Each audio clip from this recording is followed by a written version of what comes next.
Hola. Bienvenido a nuestro canal de casos de la vida real. Disfruta mirando. El orfanato zumbaba como una colmena. Hoy venían 2 personas a recogerlos a la vez. Un acontecimiento insólito para el orfanato provincial que era el orfanato María Montessori. Durante toda la mañana, los cuidadores y el director habían corrido de un lado a otro por las plantas, comprobando cuidadosamente las habitaciones y el estado de la comida en el comedor. No querían quedar mal delante de los influyentes padres adoptivos. Los padres no eran tan jóvenes. Soledad Castro tenía 45 años, mientras que su marido, Valentino Morales, rondaba los 50. La pareja intentó concebir de forma natural durante mucho tiempo, sometiéndose a todo tipo de tratamientos, pero nada funcionó. Al final, Morales y Castro decidieron no torturarse y encontraron la felicidad acogiendo a un niño en un orfanato. Podían permitirse criar a un niño de acogida. De hecho, a la pareja no le faltaba dinero. Valentino y su mujer, propietarios de una participación mayoritaria en una de las empresas centrales de refinado de petróleo del país, eran millonarios. Los empresarios se fijaron de inmediato en Isabel, de 6 años. Soledad Castro, al ver a la niña por primera vez, susurró con admiración al oído de su marido: «Valentino, mírala. Se parece a mi madre cuando era niña. Dios, nunca hubiera pensado que pudiera haber un parecido tan asombroso entre desconocidas». El señor Morales asintió con la cabeza. «Efectivamente. Le gustaría conocer mejor a la pequeña». La mujer del empresario estuvo a punto de derramar unas lágrimas de alegría.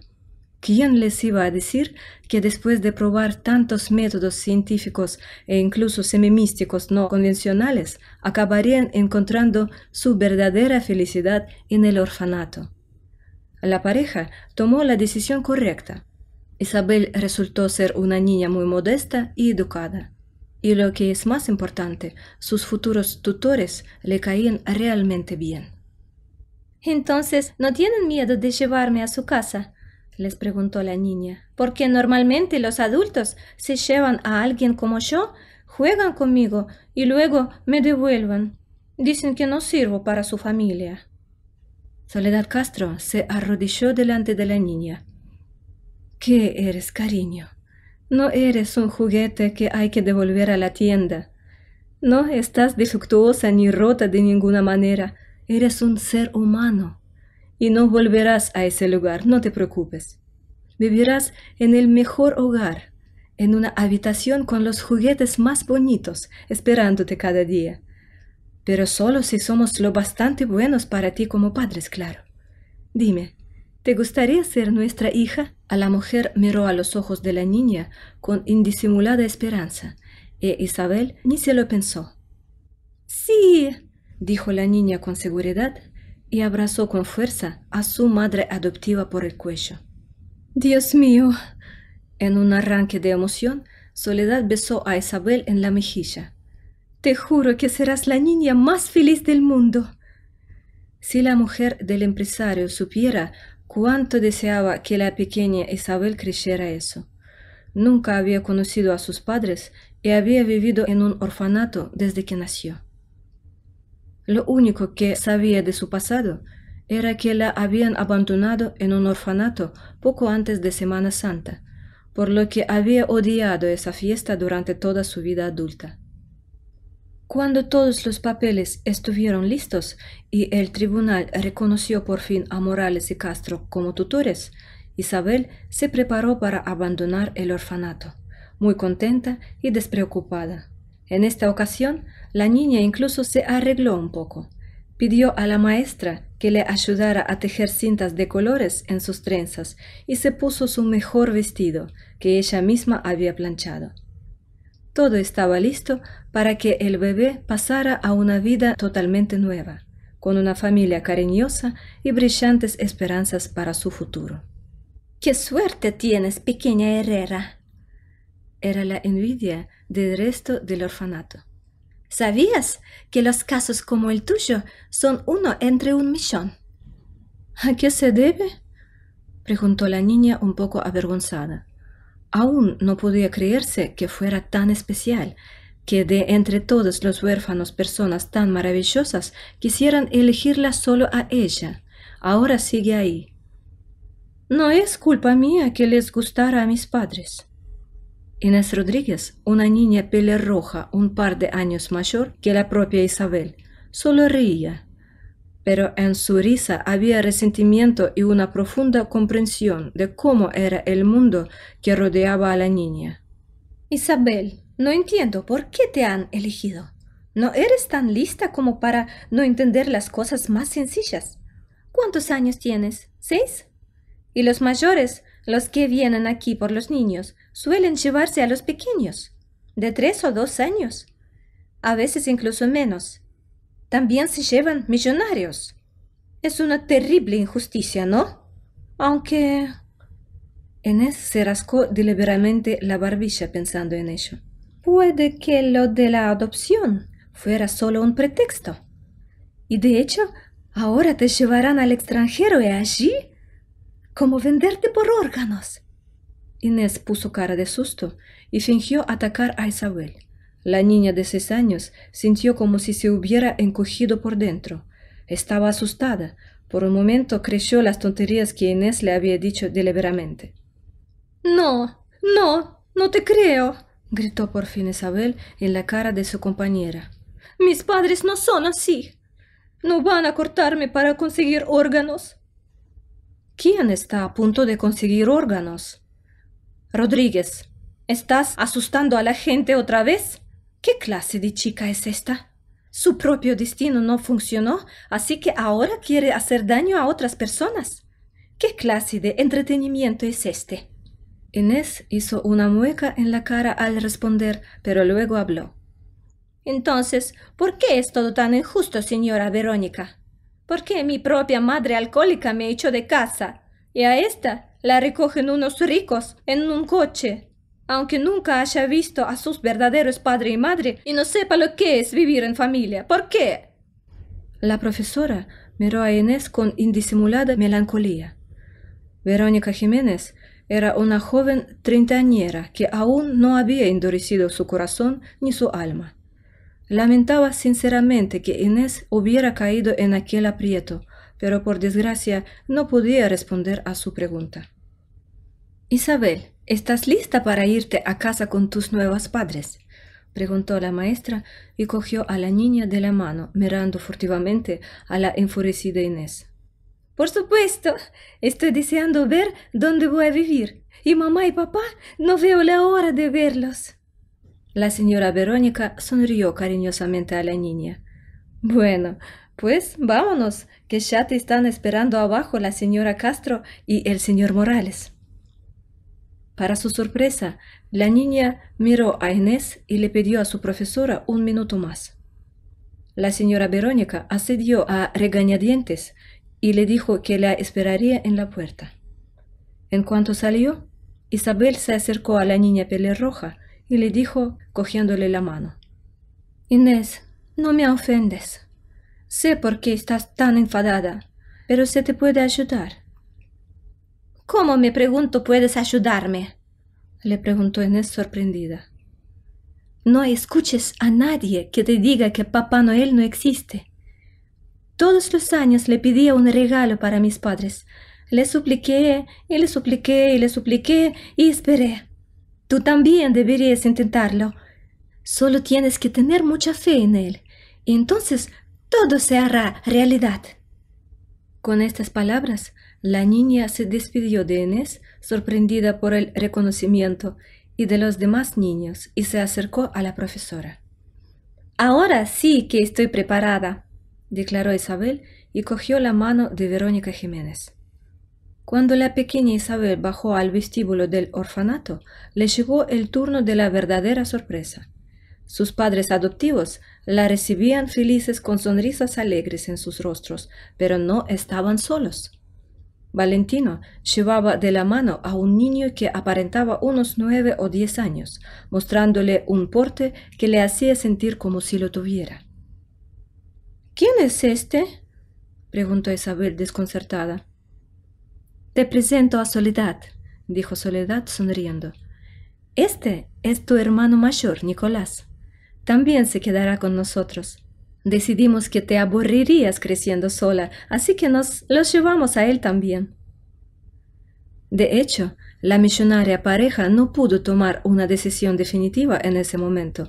El día que vieron a Isabel, solo un poco más tarde conocieron también a Nicolás. El niño era un recién llegado. Sus padres habían muerto en un accidente de coche y no tenía más parientes.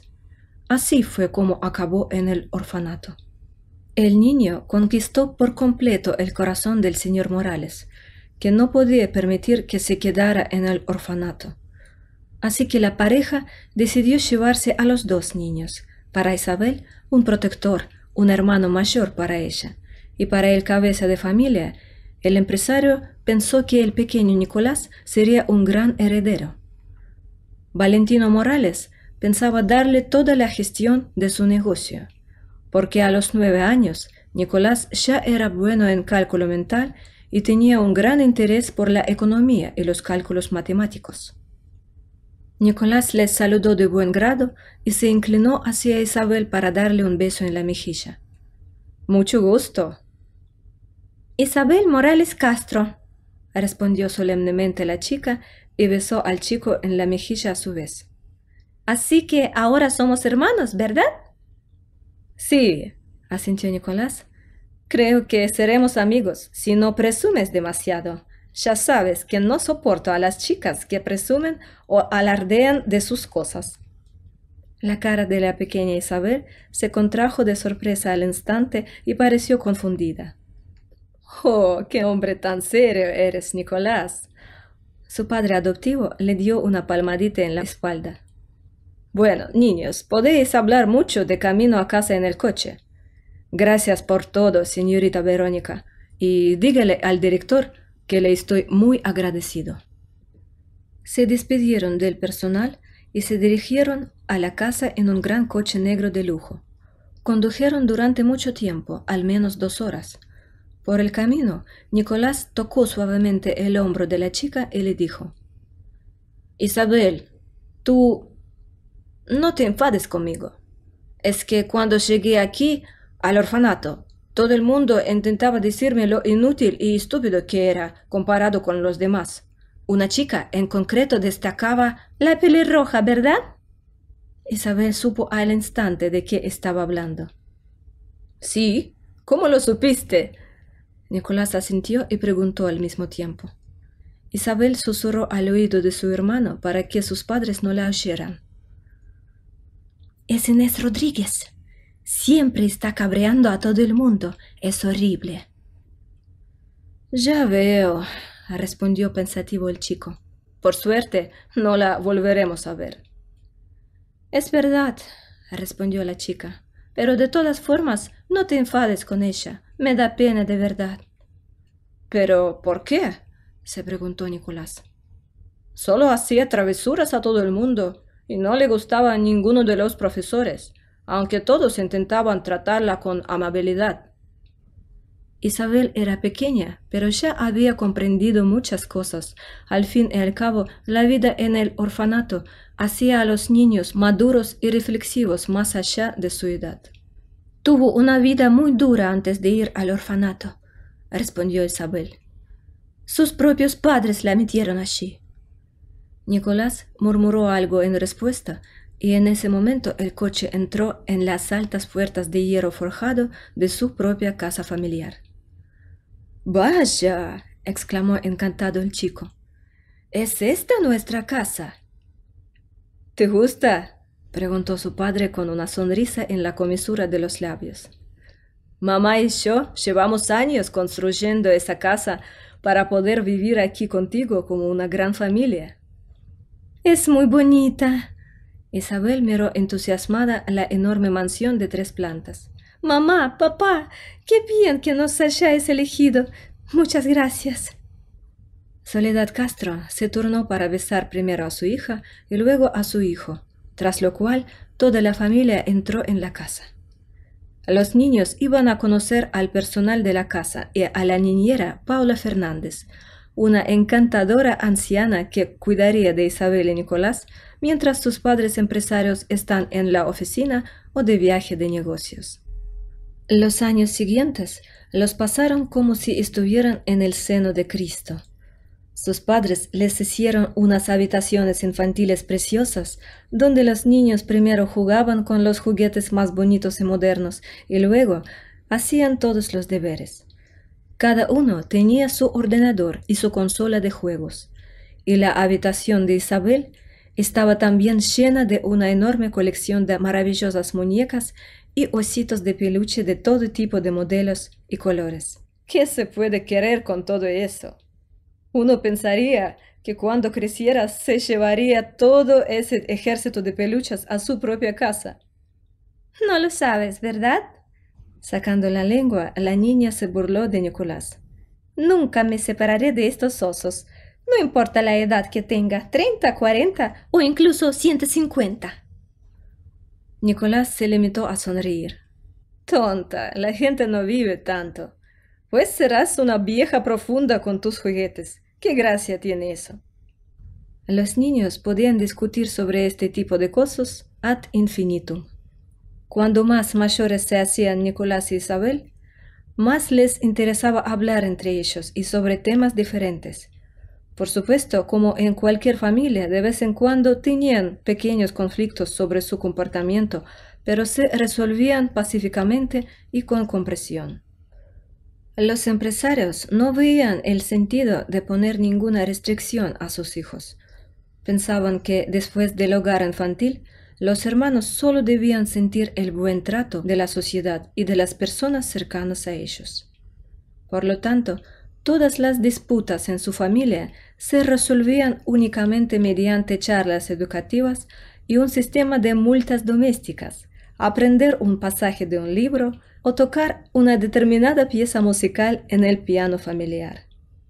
En general, los primeros años en la casa de los Morales de Castro fueron como un cuento de hadas para Isabel y Nicolás. Nicolás, que había echado de menos a sus padres muertos durante mucho tiempo, por fin pudo adaptarse a esta nueva vida y empezó a tratar a Valentino Morales como a su propio padre. E Isabel, que nunca había conocido a sus verdaderos padres, empezó a llamar a la pareja papá y mamá casi desde el primer día. Los propios padres adoptivos estaban encantados de que los niños les hubieran aceptado y fueran capaces de integrarse en su familia con tanta facilidad.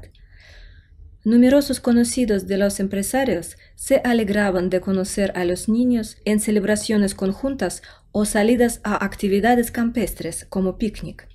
En resumen, la vida de la pareja era verdaderamente feliz y nunca habían sentido una plenitud interior tan poderosa. Todos los días daban gracias a Dios por haber acogido a Nicolás y Isabel. Los niños se llevaban bien y solo daban alegrías a sus padres adoptivos. Sin embargo, como suele ocurrir en la vida empresarial, el período ideal no duró mucho. 6 años después de adoptar a los niños, la familia y los negocios de los Morales de Castro empezaron a tener problemas muy serios. En un instante, la vida perfecta de Nicolás e Isabel se derrumbó como un castillo de naipes construido a lo largo de años de amor. Isabel tenía entonces 12 años y Nicolás 15. Todo empezó con la enfermedad de su madre adoptiva, Soledad. Sufría fuertes dolores de cabeza y frecuentes desmayos, y más tarde se descubrió que tenía un tumor inoperable en el cerebro que le provocaba esos desagradables síntomas. La pequeña Isabel no entendía muy bien lo que pasaba, pero Nicolás enseguida adivinó que las cosas iban muy mal con su madre. Valentino Morales conocía el diagnóstico y estaba dispuesto a pagar cualquier dinero para que su mujer se recuperara, pero el veredicto de los médicos no fue bueno. Lo sentimos de veras, señor Morales, pero sencillamente no podemos operar el tumor en esta fase tan avanzada. Significaría lo mismo que quitarle legalmente la vida a su mujer en la mesa de operaciones. Ningún cirujano de nuestro hospital haría eso. Pero hay esperanza, ¿no? Una posibilidad, aunque solo sea una entre 100 millones, de que haya una manera de salvar a Sol. El empresario se retorcía las manos y se agarraba la cabeza con desesperación. Vale, ni siquiera hagamos una operación, pero una droga que suprima el proceso podría prolongar su vida, ¿verdad? ¿Verdad? El cirujano bajó los ojos. Estaba claramente inquieto por decepcionar a Valentino Morales. Entienda, todo es inútil. A su mujer le quedan como mucho 3 o 4 meses de vida. Mi consejo, aunque no tengo derecho a sugerirle nada en semejante situación, es que intente llenar de amor y cariño el tiempo que le queda con la señora Castro. Es mejor que esté con su familia cuando esto ocurra. Valentino Morales caminó durante días blanco como un muerto después de esta conversación. No hablaba con nadie, solo de vez en cuando se servía una porción de licor fuerte, y bebía, hasta que finalmente cayó desmayado por un exceso de alcohol en la sangre, y fue olvidado por un sueño pesado. Cuando su mujer regresó a casa, la pequeña Isabel estaba exultante y se arrojó en brazos de su madre. Mamá, qué bien que hayas vuelto. ¿Te encuentras mejor, verdad? La señora Castro, que estaba más blanca que la nieve por el tratamiento al que se había sometido y la compresión de su diagnóstico, solo pudo dedicar a su hija una leve sonrisa. Es verdad, buen hombre. Me encuentro mucho mejor. Por eso los médicos me han dejado volver contigo. Nicolás, que había permanecido todo el tiempo a unos metros de la mujer, la miró comprensivo. Tenía los ojos llenos de lágrimas y el joven tuvo que hacer lo posible por no llorar. Su madre le miró suplicante y meneó suavemente la cabeza diciendo: «No, hijo, no debes alterar a tu hermana, que ya está alterada». Soledad Castro abrazaba en ese momento a Isabel, por lo que la chica no se dio cuenta. Pocos meses después, tal y como predijeron los médicos, Soledad Castro abandonó este mundo mortal. La mujer se fue tranquila y con dignidad, legando a su marido para que se hiciera cargo de los niños y a Nicolás para que siempre apoyara a Isabel y la cuidara. «Hijos, por favor, pase lo que pase, recordad, sois familia. Donde quiera que os lleve la vida, tenéis que permanecer unidos y ayudaros en las situaciones más difíciles. No estáis emparentados por la sangre, sino por el espíritu. Y esa es una cualidad mucho más valiosa que tener el mismo conjunto de células. Soledad, por favor, te lo ruego, no te vayas», gritó Valentino Morales sobre la cama de su mujer. «Llamaré a Alemania. He oído que hay una clínica donde pueden extirparte el tumor. Y hay posibilidades de recuperación. Quédate. No me importa lo que digan nuestros médicos. Todavía puedo salvarte». «Basta, Valentino. No te hagas esto a ti ni a los niños», dijo la señora Castro, ya sin color en los labios. «Los dos sabemos que ha llegado mi hora. Así que pasémosla de otra manera, sin rumbo. Toma mi mano, Valentino, y vosotros, niños, también. Tengo mucho frío». «Mamá, no te mueras, mamá», estalló en gritos Nicolás. Pero después de tomarse de la mano, Soledad Castro cerró los ojos y exhaló su último suspiro con una tranquila sonrisa. El funeral tuvo lugar unos días después, y los jóvenes Isabel y Nicolás experimentaron una de las mayores pérdidas de cualquier ser humano sobre la tierra, la pérdida de su madre. Isabel, que creció huérfana, se enfrentó cara a cara con la muerte por primera vez. Sintió el dolor más profundo en su corazón y también la sensación de un vacío indecible. Nicolás, que ya había tenido la oportunidad de enterrar a sus padres una vez, se sintió más tranquilo, aunque sintió un terrible dolor por sí mismo y por su hermanastra. ¿Por qué la vida había sido tan injusta con ellos? Que les había arrebatado sus bienes más preciados sin apenas permitirles disfrutar de la sensación de paz y calor familiar. ¿Crees que mamá es feliz donde ha ido? Preguntó la niña a su hermano. Eso espero. Nicolás se encogió de hombros. De todos modos, creo que ya no está enferma y, por lo tanto, puede ser nuestro ángel de la guarda. De acuerdo si es así. Isabel asintió y volvió a ponerse el pequeño pañuelo en los ojos humedecidos por las lágrimas. Al mismo tiempo, los negocios de Valentino Castro empezaron a ser sistemáticamente atacados por sus competidores. Los grandes negocios descarrilaban uno tras otro, de modo que muy pronto los ingresos familiares descendieron varias veces y completamente destrozado por la enfermedad y la posterior muerte de su esposa, el empresario encontró consuelo en el fondo de la botella.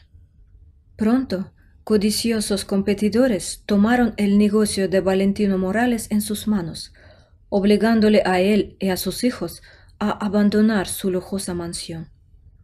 Todos se vieron obligados a mudarse a un pequeño piso de 2 habitaciones en las afueras de la ciudad, ya que la casa se había destinado a pagar las numerosas deudas del señor Morales.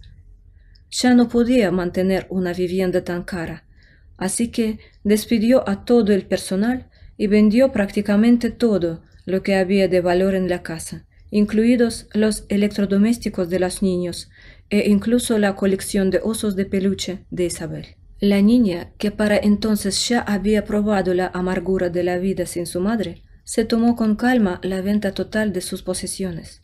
Al fin y al cabo necesitaban algo para vivir y para comprarse la ropa y los libros de texto. Los chicos ya estaban escolarizados en secundaria y bachillerato, pero se habían trasladado, por razones obvias, de un liceo de élite al colegio público más ordinario, donde enseguida los confundieron con mendigos.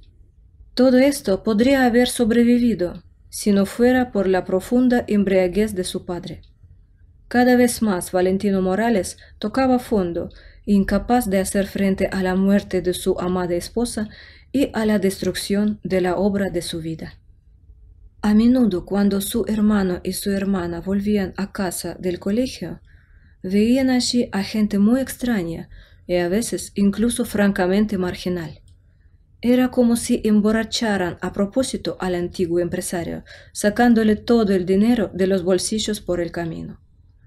«Papá, ¿cuánto alcohol es suficiente?», su hijo intentó hacer entrar en razón a Valentino Morales. «Mira en lo que te has convertido. ¿No sientes pena por ti y por nosotros? Después de todo, ¿qué diría tu madre si te viera así?»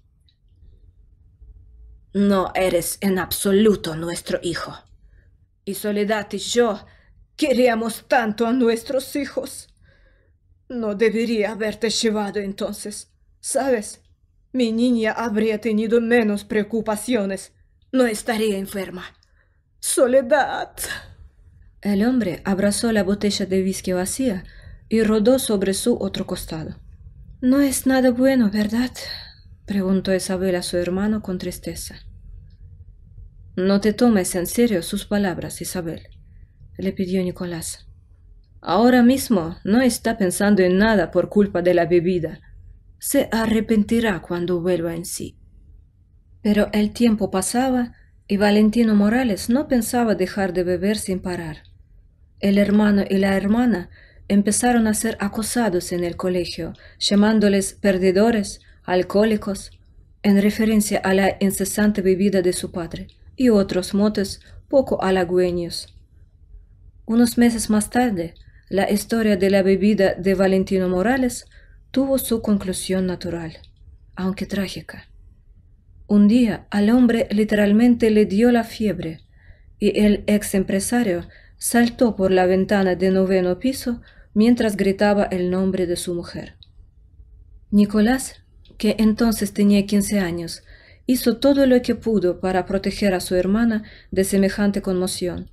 Respondió él mismo a todas las preguntas de la policía y con el funeral pidió ayuda a vecinos solidarios. Cuando se quedaron solos, Nicolás decidió que era necesario evitar que él y Isabel volvieran al orfanato. Lo último que quería era que él y su hermana estuvieran separados y dispersos en orfanatos diferentes.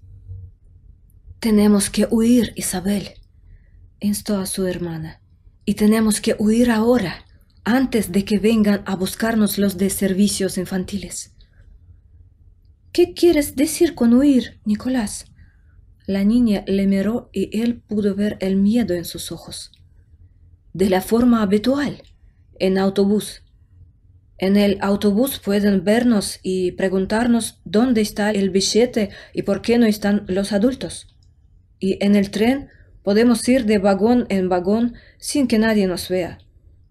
Isabel se limitó a negar con la cabeza. No sé, hermanito. ¿A dónde vamos a huir? No conocemos a ningún amigo de papá y mamá. «No vamos con amigos. Nos vamos a otro pueblo para que no nos vuelvan a encontrar», siguió insistiendo su hermano. «Isabel, ¿qué quieres? ¿Volver al orfanato? ¿Volver a dormir en el dormitorio, aplastar cucarachas y pelearte con las niñas en el recreo?» La niña se agarró a los hombros de su hermanastro. Nicolás, tengo miedo. Claro que ya no quiero ir al orfanato, pero ¿qué vamos a hacer solos en un lugar extraño? Eso si no nos pillan por el camino. «No quiero que me pille nadie, te lo prometo», dijo Nicolás. «Lo importante es llegar a algún lugar lejos, y luego ya encontraremos la manera, ya decidiremos cómo queremos seguir en la vida». Al final, Isabel aceptó, confiando en el talante seguro de su hermano. Aquella tarde, con las mochilas preparadas, los adolescentes se dirigieron a la estación de tren y se colaron en uno de los trenes interurbanos que llevaban a una gran metrópoli regional. Las primeras paradas que hicieron transcurrieron sin incidentes, tal como había dicho Nicolás. Cambiaron de vagón y pasaron un par de minutos en la parte trasera del tren, en el fondo del tambor. Sin embargo, en uno de los últimos vagones su suerte cambió. Un revisor anciano se fijó en un par de adolescentes silenciosos y se dirigió hacia ellos con la evidente intención de comprobar sus billetes. «Vamos, Isabel, parece que el viejo zorro nos tiene calados», le susurró su hermano a la chica. Estaban a punto de meterse cautelosamente en el siguiente vagón del tren cuando oyeron los gritos del revisor y unos pasos rápidos detrás de ellos. «¡Alto ahí, mocosa! ¡Alto, he dicho! No puedes subir sin billete». El hombre aceleró aún más mientras Nicolás entretanto empujaba a Isabel hacia el vagón contiguo. «Corre, hermana, corre entre los vagones y no mires atrás. Si te bajas en la próxima estación, te alcanzaré más tarde». «No». La muchacha sacudió la cabeza aferrándose a la chaqueta de su hermano. «Te entregará a la policía. Huyamos juntos». «No te preocupes por mí. Yo lo cogeré. No hay mucho tiempo. Salgamos de aquí». Isabel corrió. Corrió por los vagones temblorosos sin sentir las piernas. Sentía como si todo su mundo se hubiera reducido al tamaño de un estrecho pasillo entre los asientos del tren, por el que corría temblando. Saltó a uno de los vestíbulos y no se le ocurrió nada mejor que tirar de la llave de paso. Isabel esperaba que su hermano saltara con ella en cuanto el tren redujera la velocidad lo suficiente como para poder salir sin peligro. El suelo se detuvo tan bruscamente que Isabel no pudo sostenerse y cayó sobre el sucio linóleo. Chillando, la chica no se detuvo ni un segundo y tiró de la manilla de la puerta del vagón hacia ella. Esta se dio con un fuerte gemido como si no quisiera dejar salir a Isabel, pero a ella no le importó. Aún podía oír el grito de su hermano en sus oídos mientras saltaba por los escalones y rodaba por la orilla del terraplén, crujiendo contra todo su cuerpo. Isabel no recobró el conocimiento hasta horas después. Al caer, se golpeó fuertemente la cabeza contra una roca y solo de milagro no se destrozó la cabeza. ¡Ay! Gritó la niña al notar un chichón en la nuca del tamaño de un huevo de gallina. Al mirar a su alrededor, Isabel no supo qué le pasaba al principio. Solo sentía un dolor sordo en la nuca y un frío salvaje que la helaba hasta los huesos. La oscuridad era total, pero podía ver algunas cosas. El tren en el que ella y su hermano habían viajado no estaba allí. No estaba en las vías, como Isabel había supuesto al principio. Al parecer, había estado inconsciente demasiado tiempo y él había desaparecido. Lo peor era que Nicolás tampoco estaba por ninguna parte. «Dios», susurró la niña para sí. «Nicolás, mi dulce hermano, ¿dónde estás?» Isabel quiso coger la mochila por costumbre para comprobar el teléfono y llamar ella misma a su hermano, pero había una ligereza antinatural a sus espaldas. «No, no puede ser. Otra vez no», pensó horrorizada y buscó a su alrededor hasta donde le alcanzaba la vista. Y así fue. Al parecer, la mochila se había quedado en el vagón cuando ella se cayó. En el medio de la conmoción, la chica ni siquiera se dio cuenta de que las anchas correas se deslizaban por sus hombros. Nicolás se había perdido para siempre. ¿Cómo iba a encontrarla ahora sin teléfono ni forma alguna de comunicarse? Había perdido a su última esperanza, al único hombre que había jurado protegerla y ayudarla siempre. Isabel se levantó con las piernas aún temblorosas por el miedo y la adrenalina, y lentamente, tropezando casi a cada paso, deambuló por las vías del tren.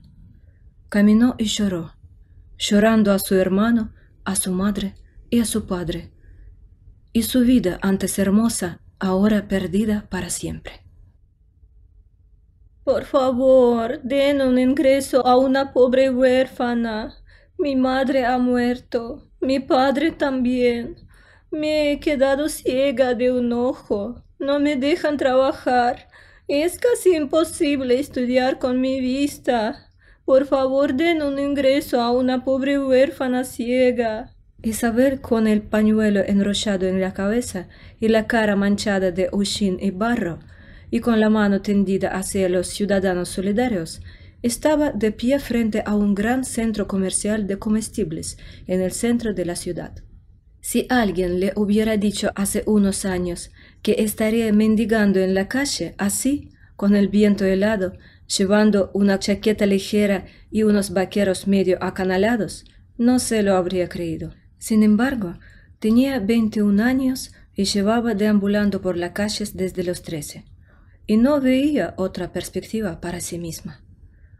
Por supuesto, no se sentía cómoda haciendo deliciada, sobre todo porque veía más que bien con los dos ojos. Sin embargo, Tomás, el jefe de la comunidad local, formada por adolescentes sin hogar, vagabundos y mendigos discapacitados, se lo había dicho claramente, llevándola a su guarida común. Eso sí, preciosa, aquí no vive nadie gratis. Si quieres un lugar propio, tendrás que unirte a un artel, por así decirlo. No tenemos nada que te obligue a violar tu moral ni nada por el estilo, pero si no sabes hacer nada especial, como cantar o tocar un instrumento, tendrás que ser actriz. ¿Qué tendré que actuar?, preguntó la niña con tristeza en la voz. Lo que eres, de hecho, sonrió Tomás, mostrando media boca desdentada. Serás huérfana, pero con rasgos. No te preocupes, niña, es fácil. Elegiremos tu fealdad y... ¿Fealdad? Tartamudeando de miedo, la niña balbuceó. ¿De verdad querés convertirme en una inválida? Llevo años en la calle. He oído hablar de algo así. Tomás reaccionó con un gesto de la mano. Era un anciano de 65 años, que se movía en una vieja silla de ruedas. Tranquilícese. Nadie va a hacerte daño a propósito. Esos días ya pasaron, gracias a Dios. Te maquillaremos y te enviaremos para que des pena. A lo mejor resulta ser algo. La chica no tenía muchas opciones, ya que en aquel momento llevaba un par de meses sin encontrar un lugar permanente donde dormir. Un par de veces consiguió entrar en un centro de asistencia para personas sin hogar, pero enseguida empezaron a preguntarse por su pasado y cómo había acabado en la calle. Y a Isabel no le gustaba contar esa historia. Prefería guardar su secreto ante los extraños. De acuerdo, aceptó la muchacha. Si solo es necesario fingir ser una tushida, entonces estoy de acuerdo. Tomás se frotó satisfecho las manos arrugadas en sus guantes de punto. Bien, murmuró en voz baja, ronca por los constantes resfriados. Entonces, preciosa, bienvenida a nuestro dormitorio. Entra, familiarízate. Aquí vive toda la gente inteligente. Nada de gente marginal. La comuna de los sin techo se instaló en un viejo rascacielos abandonado que al parecer nunca pudo ser demolido. Dentro, en cada una de las 3 plantas residenciales, había varios radiadores para la calefacción y una especie de bahías separadas donde vivían los mendigos. Algunos de ellos se consideraban parejas, por lo que podían ocupar algo más de espacio que los que vivían solteros. No era la primera vez que Isabel se alojaba en lugares así. Al menos aquí no estaba tan sucio como en la pijamada anterior y no se veían ratas. A la niña se le dio la imagen de huérfana desconsolada y, como había dicho Tomás, se la liberó para el turno de trabajo casi al día siguiente. Lo principal era que todo el dinero que Isabel recibía de los simpatizantes debía entregárselo personalmente a Tomás al final de su jornada laboral. Si había días en que nadie daba dinero a Isabel, Tomás la regañaba y reprochaba a la pobre huérfana que no se esforzara lo suficiente. Deberías haber pedido con más pena. Deberías mirar a los ojos a la gente cuando pasa, establecer contacto con ellos. ¿No sabes nada de psicología humana? No, ¿cómo podría? Ni siquiera he terminado la escuela. No quieres estudiar. ¿Crees que puedes ir al cielo a lomos de otro y pedir limosna a la gente también? ¿Crees que es fácil pedir limosna? El jefe de la comunidad se inclinó hacia Isabel, que estaba sentada en un viejo cajón de verduras, y le dijo en tono confiado: Y yo, mi querida Isabel, la mitad de mi vida enseñé psicología en la universidad. Sí, fui profesor hasta que nuestro país finalmente se fue al infierno. A la muchacha le quedó claro cómo había llegado aquel anciano a ese modo de vida. Era banal, cuando decidieron que ya no era necesario. Le siguió un derrame cerebral y la parálisis de sus miembros inferiores, tras lo cual Tomás se dedicó a la mendicidad profesional, aplicando al asunto todos sus considerables conocimientos de psicología humana. Lo intentaré, de verdad, le prometió la chica. Supongo que hoy no era mi día. Bien por ti, por admitir tus errores, dijo Tomás. Veo que eres una chica inteligente. Solo necesitas ser más fuerte, más dura. Bueno, es hora de irse a la cama. Mañana volverás a ir al centro comercial. Y así Isabel se quedó fuera de la tienda, pidiendo limosna con la voz más lastimera posible, aunque cada vez que lo hacía se le revolvía el estómago. No eres tan fea, dijo una voz suave a la derecha de la chica. Isabel se dio la vuelta y vio frente a ella a un joven con un bonito traje gris claro de la última colección de una marca de ropa masculina muy popular. Isabel no era tonta. A menudo hojeaba las revistas de moda desechadas que abundaban cerca de las consultas de los dentistas y los salones de belleza. Una mirada al tipo bastaba para identificarlo como un joven empresario de éxito. ¿Me hablas a mí, señor?, le preguntó la mendiga con una ligera lágrima en la voz. ¿Serías tan amable de darle a una pobre huérfana medio ciega? Lo siento, pequeña, sonrió el desconocido, pero no es mi política dar limosna. Pero darte dinero por mucho más que eso, sí puedo.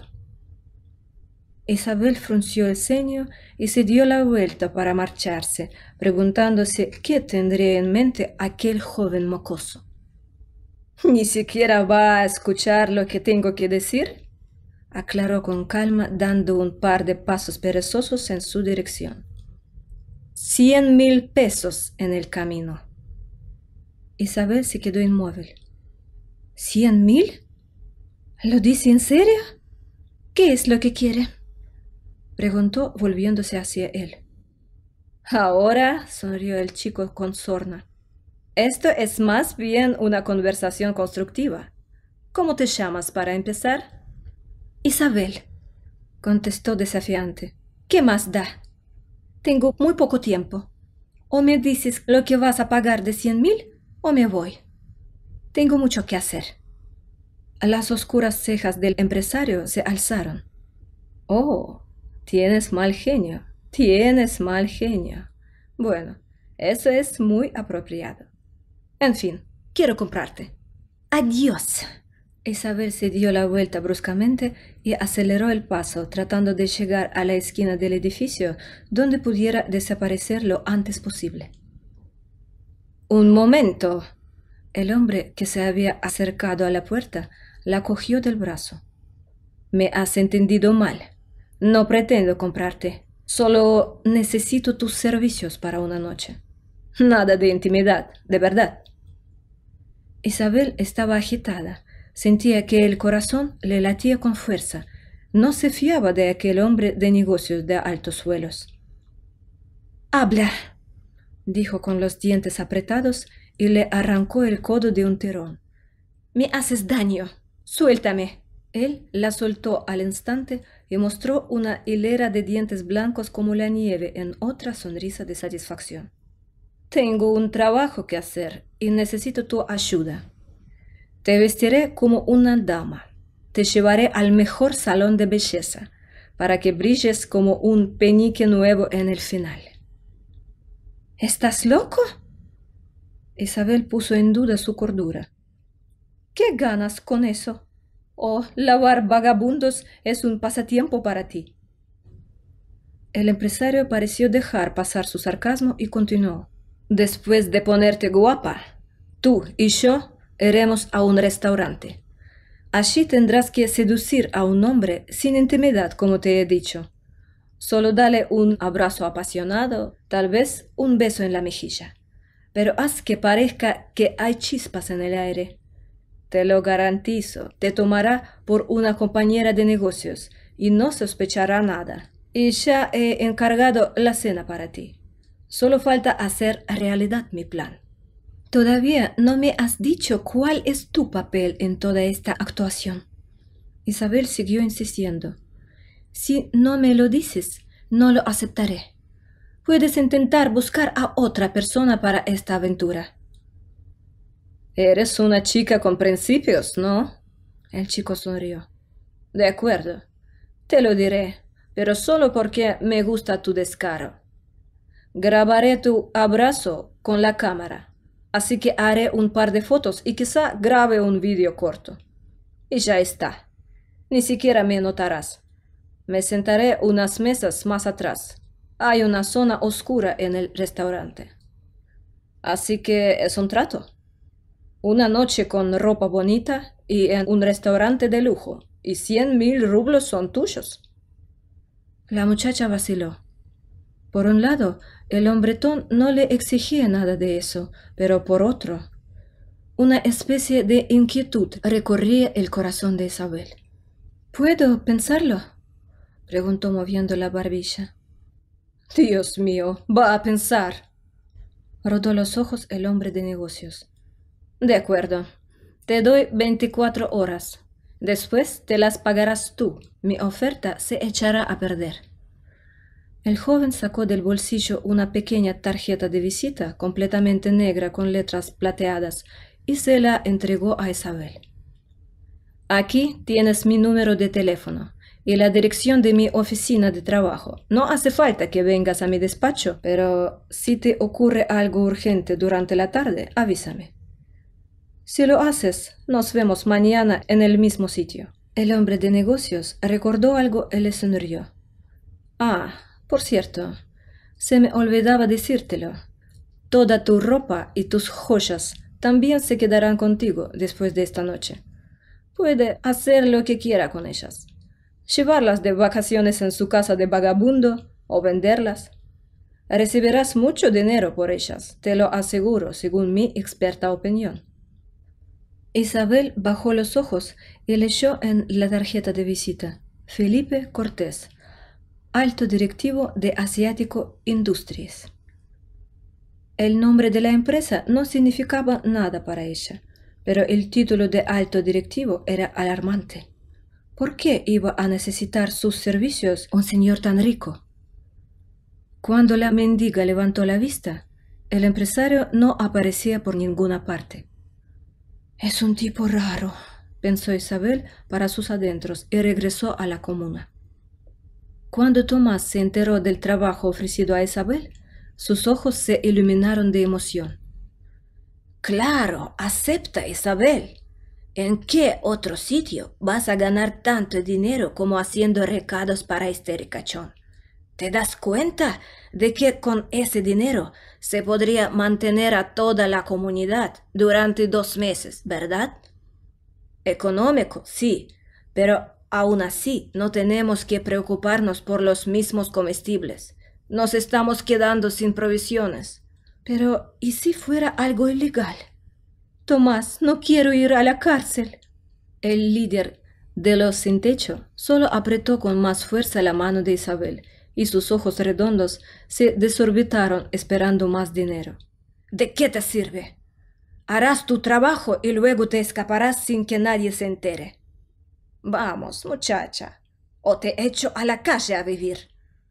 No has ganado tanto como te ofrecen en una noche. No pasa nada. Trabajarás para la comunidad, no morirás. Presionada por Tomás y por su propia conciencia, Isabel aceptó después de todo. Al día siguiente, Felipe la recogió en la puerta de la tienda donde habían quedado, llevando inmediatamente a la chica al balneario y luego al salón de belleza. Asegúrense de que al final de sus manipulaciones, frente a mí, estaba una hermosa joven, con pedigrí de verdadera aristócrata, amonestó Felipe al personal del centro. Las masajistas y peluqueras, estupefactas al principio por el aspecto de Isabel, prometieron hacer todo lo posible y más.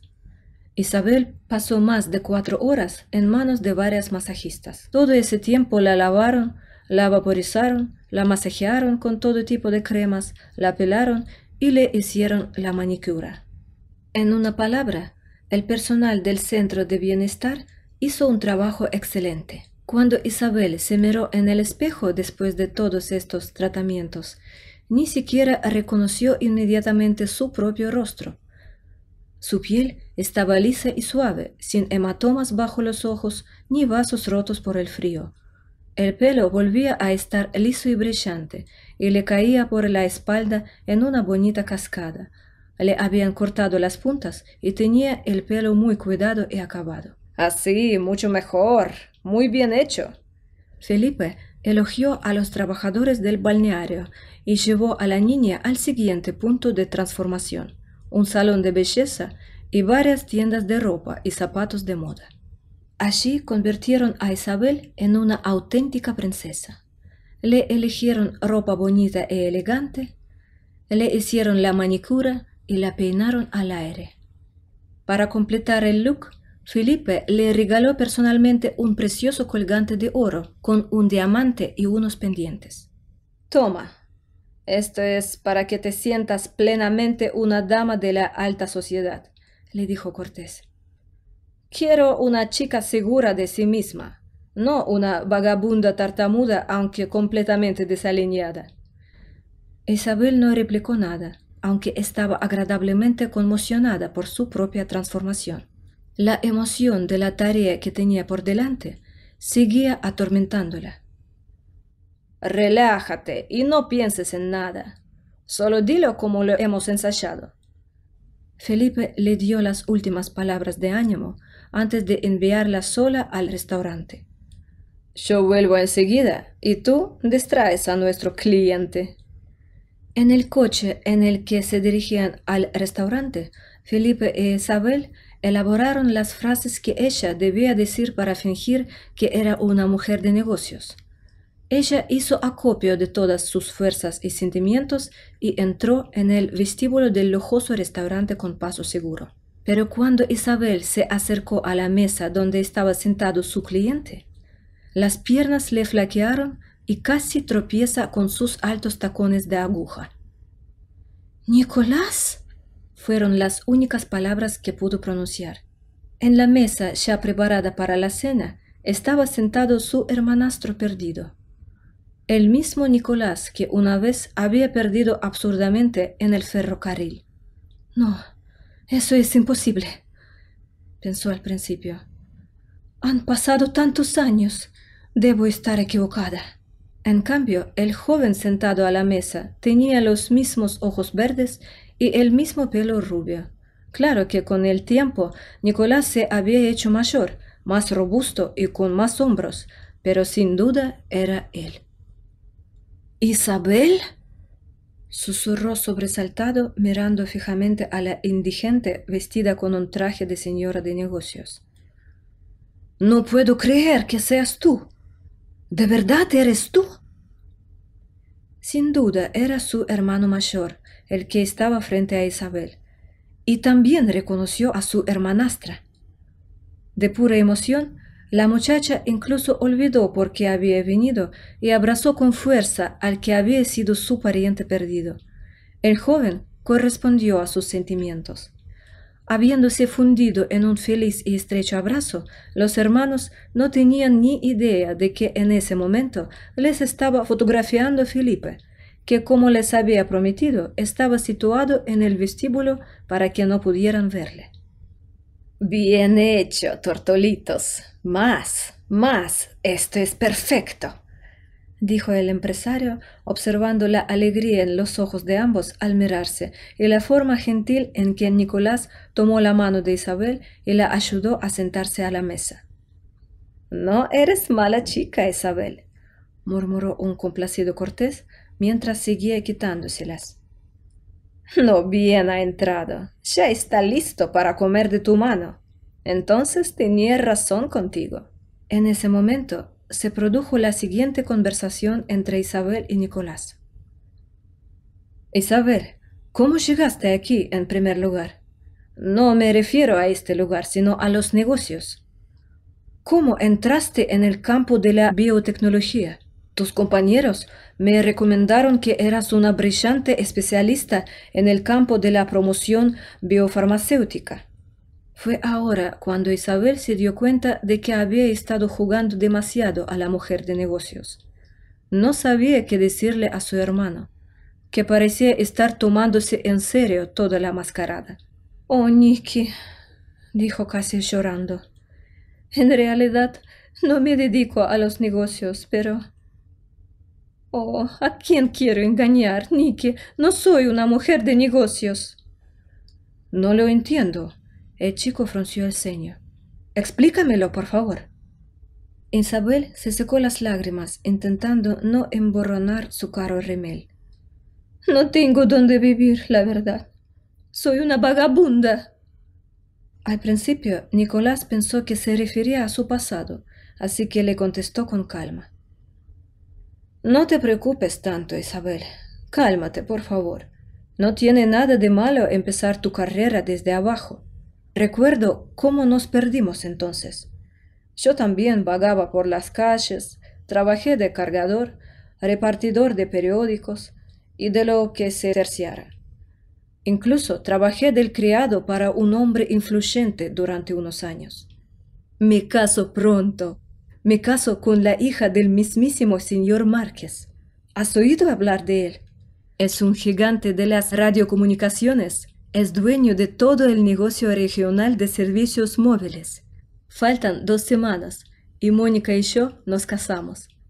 Te enviaré una invitación. ¿Cómo puede casarse un hermano sin su hermana? Isabel sintió que todo en su cabeza se convertía en una densa niebla. Nicolás se casa, y ella... Dios, ¿qué había hecho? Niki, yo...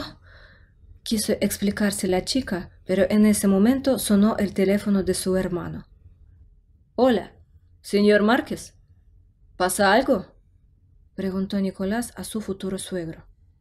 Ya pasó, cabroncete, ya pasó, dijo amenazante el millonario empresario.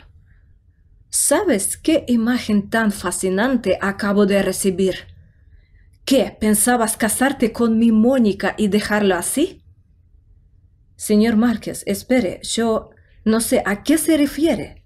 Sinceramente asombrado por el tono airado del padre de su prometida, el muchacho.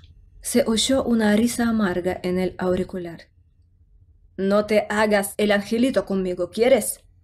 ¿Quién abraza a una chica en un restaurante y le besa las manos? Es tan rápido que aún no se ha casado con mi hija y ya me está engañando con otra chica. Nicolás se apresuró a explicar. No, lo has entendido todo mal. Esta es mi hermana Isabel. Espera, ¿de dónde has sacado estas fotos? ¿Quién te las envió? No importa quién las envió. Y en cuanto a hermana, te diré esto. Puedes empezar a cavar tu propia tumba. Confiaré en ti para elegir el lugar. No perdonaré a nadie que se comporte así con mi hija. Espere, señor Márquez, espere. Pero el empresario ya se ha desmayado. ¡Qué raro!, dijo Nicolás, y se puso pálido, como si hubiera perdido toda la sangre en un instante. Isabel, que había escuchado toda la conversación de principio a fin, mientras su futuro cuñado gritaba al teléfono con todas sus fuerzas, miró a Nicolás con sincero pesar en los ojos. Solo ahora se daba cuenta, por fin, de cómo había arruinado la vida personal y posiblemente toda la carrera profesional de su último ser querido con una tontería. «Niki, lo he oído todo», le susurró al joven. «Verás, esas fotos de las que hablaba el señor Márquez, ellas...» «¿Qué?», la miró atentamente. «Niki, todo es la culpa mía. Es culpa mía que estés en problemas. Lo siento». Y le contó a Nicolás su historia sin guardarse ningún detalle. Cuando terminó, pudo ver el sincero desconcierto y la confusión en el rostro de su hermano. «¿Estás enfadado, verdad?», le preguntó la niña de la forma que solía hacerlo cuando era pequeña. «¿Cómo de enfadado?». Nicolás dudó en responder. No se había esperado semejante traición por parte de su hermana, aunque sabía perfectamente que solo estaba siendo utilizada para sus fines egoístas por un hombre mucho más experimentado y astuto. Finalmente, el joven empresario se frotó el puente de la nariz pensativo y luego miró a Isabel con tristeza, pero con comprensión. «Está bien, Isabel. ¿Qué se le va a hacer ahora? Se equivocó. Pero la vida no acaba ahí, ¿verdad? Dime, ¿tienes una idea de quién te pidió que organizaras todo esto?» Isabel rebuscó en su neceser de maquillaje y no tardó en sacar la tarjeta de visita de Cortés, que entregó a su hermano. Quería señalarlo en el restaurante, pero hacía tiempo que había desaparecido. Esto, dijo rápidamente, es todo lo que me dejó cuando me propuso esta estafa. También tenía un coche, uno gris plateado, creo. Nicolás tardó una fracción de segundo en darse cuenta de quién estaba detrás de todo esto. Era Felipe, mi antiguo compañero. ¡Qué víbora, eh! No soportaba mi ascenso, era tan celoso. El rostro del hermanastro se suavizó de inmediato. No te preocupes, Isabel, yo me encargo.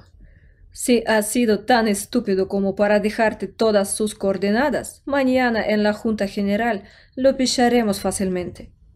Fue como si una enorme piedra hubiera caído del corazón de Isabel. Exhaló aliviada y sonrió a su hermano. Hablaron un poco más, recordaron a sus padres y se prometieron no volver a perderse. Tras intercambiar números de teléfono, hermano y hermana acordaron verse al día siguiente.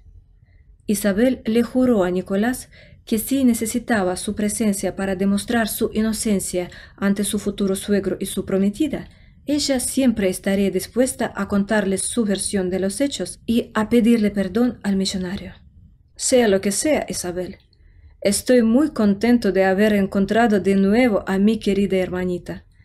Se despidió Nicolás y besó a la muchacha suavemente en la frente. Isabel estaba increíblemente feliz. A pesar de lo delicado de la situación, ella también había encontrado a su hermano desaparecido y lo único que tenía muy claro era que no iba a volver a perderlo. Nunca más. Isabel había esperado durante 2 horas en la pequeña y acogedora pizzería donde Nicolás había sugerido reunirse con su hermana para tener una charla sincera y ponerse al día sobre algunas de las cosas que se habían perdido a lo largo de los años. Isabel no entendía qué estaba pasando, pero sospechaba que probablemente todo se debía a aquellas malditas fotografías. Cortés no le mintió sobre los honorarios. La misma mañana, después de la escena en el restaurante, alguien había deslizado una bolsa de papel con dinero por debajo de la puerta de la habitación del hotel donde había dormido. Nicolás, que se había enterado esa noche de que ella se alojaba en una comuna para indigentes, le pagó sin más la estancia de unos días en un bonito hotel. Sin embargo, Isabel no podía ni imaginarse que el acompañante de su hermano pudiera averiguar su paradero. Parece que sí, que tiene tentáculos largos, pensó Isabel para sus adentros. Yo también soy buena, claro. Le abracé como una loca y ni siquiera se dio cuenta de que podía haber algo malo en ello. Tonta, qué tonta soy. La muchacha seguía reprochándose que a Nicolás pudiera haberle pasado algo terrible. Le preocupaba que el millonario en cuyo yerno iba a convertirse Nicolás hubiera decidido llevar a cabo su plan de venganza después de todo, e Isabel solo fuera un arma astuta de malquerientes en este plan. Después de sufrir varios días durante los cuales Nicolás nunca se puso en contacto, la muchacha se armó de valor y tomó un taxi hasta la casa del señor Márquez. Recordó el inusual nombre del millonario y comprobó su dirección en internet. Afortunadamente, Tomás había puesto a disposición de todos los residentes de su hostal los teléfonos inteligentes más sencillos, y el hotel también disponía de Wi-Fi gratuito. Cuando Isabel llegó a la finca del señor Márquez, no pudo evitar maravillarse. Pensaba que ella y Nicolás, de niños, vivían con sus padres adoptivos en un auténtico palacio, pero aquí, la finca del millonario era asombrosa por su enorme tamaño. Parecía una enorme fortaleza de alta tecnología, con cámaras que se activaban con el movimiento colgado en cada esquina, y rottweilers furiosos que ladraban con fuerza a las puertas. Isabel temía que no la dejaran entrar, ni siquiera para ver al empresario, pero se armó de valor y pulsó el botón de videollamada. Al cabo de un segundo, apareció en la pantalla la cara severa de un guardia de seguridad, que sin contemplaciones le preguntó qué quería aquí. «Necesito hablar con el señor Márquez», dijo la chica con la mayor firmeza posible. «Es muy importante». «¿Tiene una cita?», preguntó secamente el guardia. «No, pero…» Entonces se acabó la conversación. El señor Márquez no acepta citas sin cita previa, ni siquiera los fines de semana. Isabel sintió una oleada de coraje increíble. Tenía que llegar hasta el millonario, explicarle o amenazarle si era necesario. Si no le dice ahora mismo a su jefe que estoy aquí, esperándole debajo de la puerta como un perro, puede llamar a la policía de inmediato. Sé que el empresario Márquez es el responsable de la desaparición de mi hermano, y tengo pruebas irrefutables.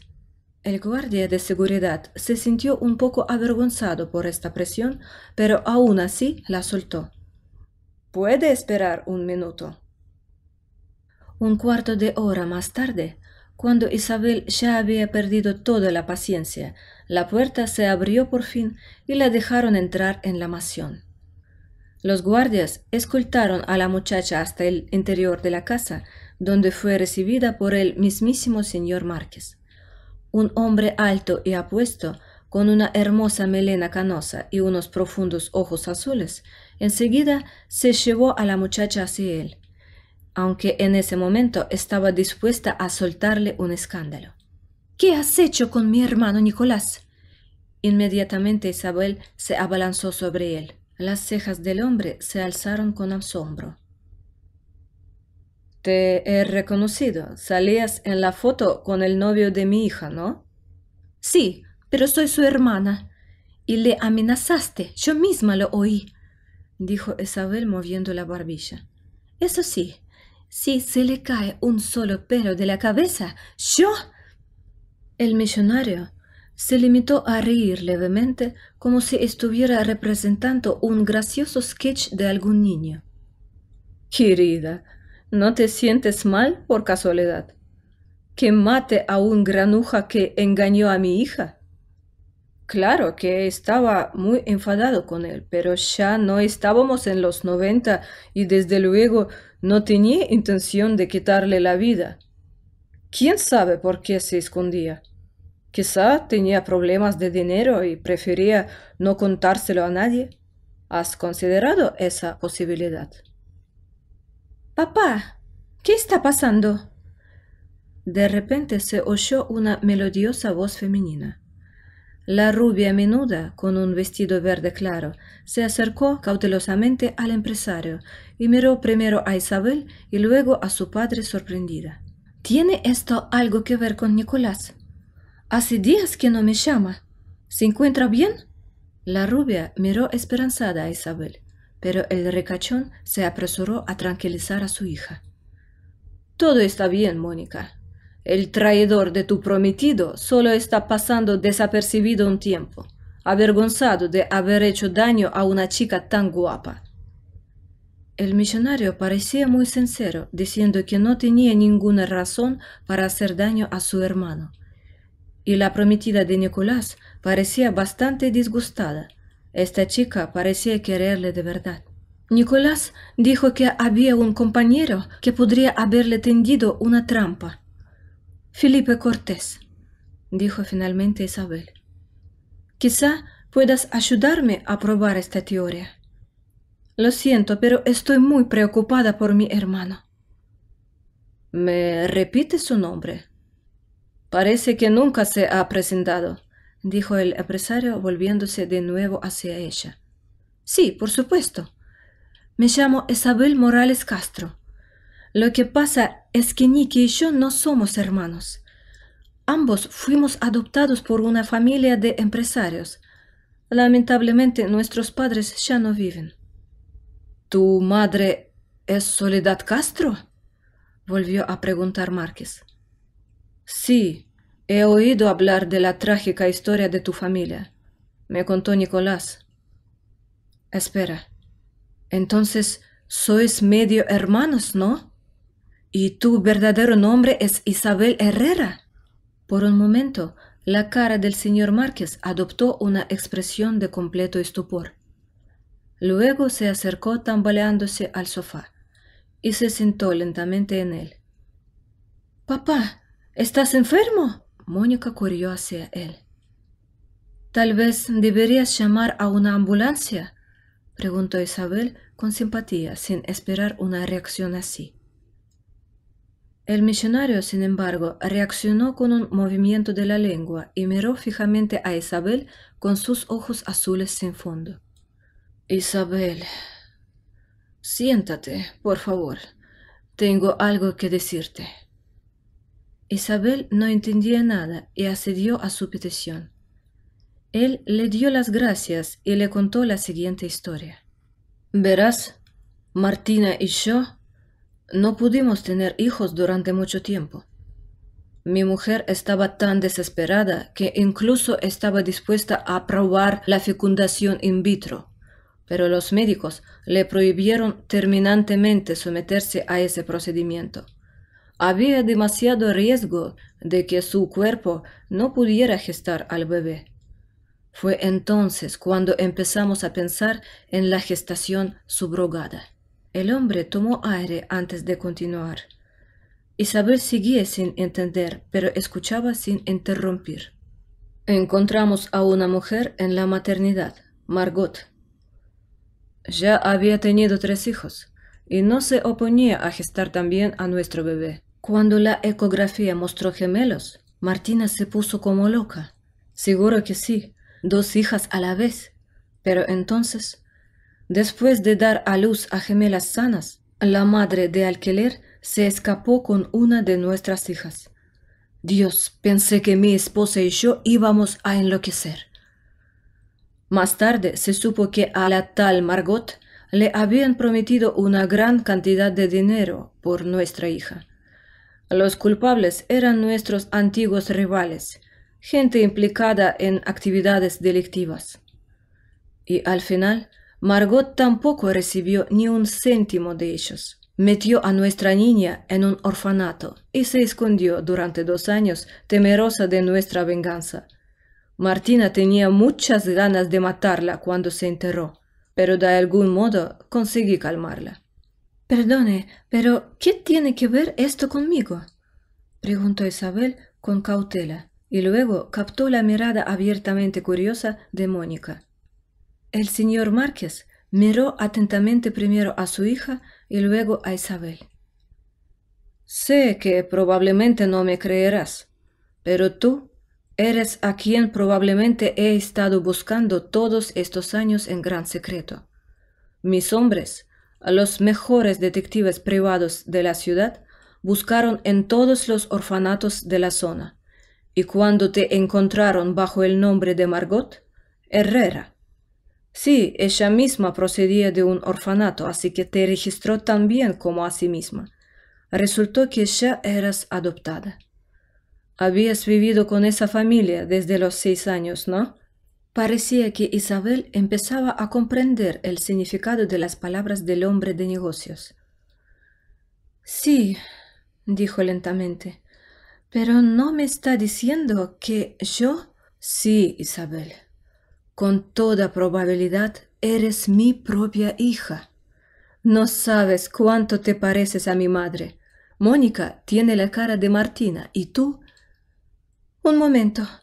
Esto es ridículo». Isabel se levantó de la silla. «Nunca he sabido quién me metió en un orfanato en toda mi vida.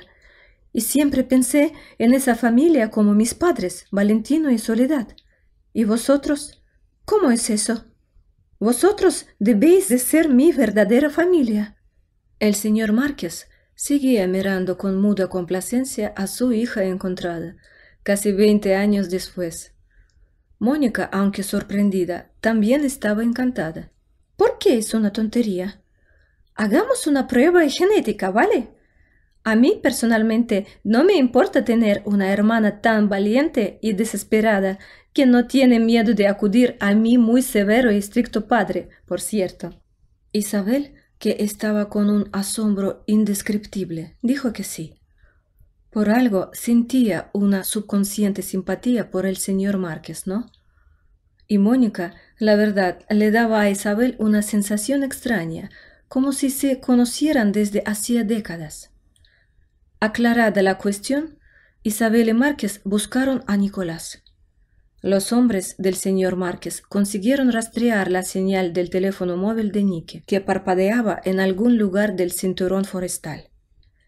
Utilizando todos sus contactos y entrevistando a la gente del lugar, pudieron averiguar que efectivamente su coche plateado con el conductor y un pasajero varón había circulado por esa carretera y se dirigía a un pequeño pueblo del norte de la zona.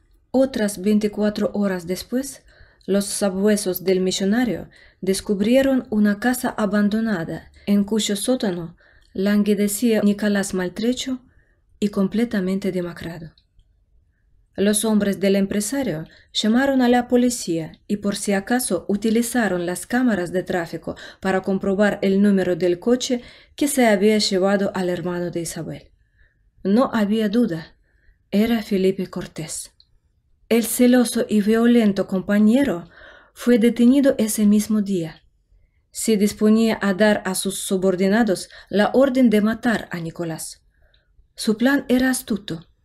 El hombre pretendía, una vez acabado con el joven, plantar fotografías de Isabel y su hermano primero al millonario Márquez y luego señalar este hecho a la policía cuando empezara a buscar al asesino del chico. De ese modo, Cortés quería matar 2 pájaros de un tiro, eliminar a su principal rival en los negocios y sacudir el imperio de Márquez para poder hacerse con todo más tarde sin Nicolás. Siempre le odié, confesó Cortés en el interrogatorio. Ese idiota de Nicky lo consiguió todo a cambio de nada, sin ningún esfuerzo. Como si yo no supiera que la reputación de su padre como hombre de negocios le había ayudado. Le había ido bastante bien antes de pasarse a la bebida. Felipe se frotó las manos en las apretadas esposas. Felipe, irás allí. Felipe, firmarás un contrato con nuestros socios, pero con un descuento enorme. No quería que me metiera en negocios centrales. Le hincó el diente como un lobo. Quería quedárselo todo para él. Así es como la envidia había acabado por robarle la voluntad y la razón al joven empresario. Naturalmente, ahora se enfrentaba a una enorme pena de prisión por intento de asesinato. Nicolás, sin embargo, fue llevado al hospital, recibió todo el tratamiento que necesitaba y pronto se recuperó por completo.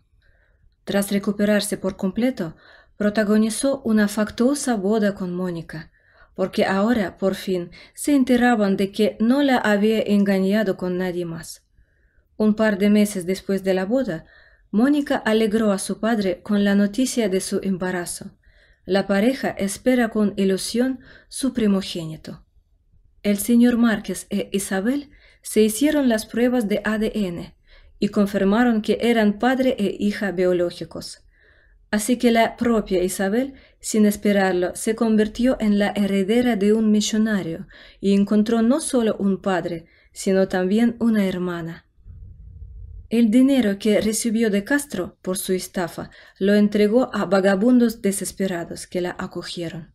Ganándose un nombre y una posición en la sociedad, Isabel decidió aprobar los exámenes escolares y asistir a la universidad porque siempre le habían fascinado la historia y la arqueología. Planeaba hacer una expedición de verdad. Si te ha gustado la historia, por favor, dale un me gusta y suscríbete al canal.